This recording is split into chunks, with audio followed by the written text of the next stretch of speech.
তৃণমূলের কাজটা আমাদের অনেক অনেক স্ট্রাগল করে করতে হয়, কারণ আমি আমার এলাকা নিয়ে যতটা পারি হয়তো আমার কাছে মনে হয় একটা বাইক, কিন্তু আমি কিন্তু আমার এলাকার জন্য ব্যাটার। এই জন্য আমার গুরুত্বটা আমার এলাকায় দিতে হবে।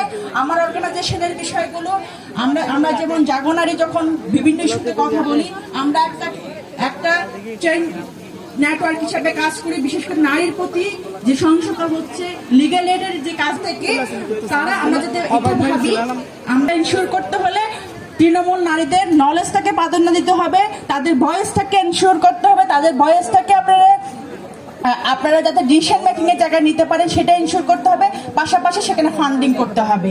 এটা একটা বড় issue. She started with the experience that she faced while she started working for the organization that is Janus Jagonari.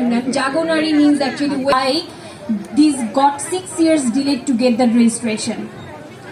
So now she also expressed her all the gratitude and thanks to the government, because from the root level to the policy making level she is getting more support, and this is the more inspirational work when you can ensure the voice of the women who are never heard actually.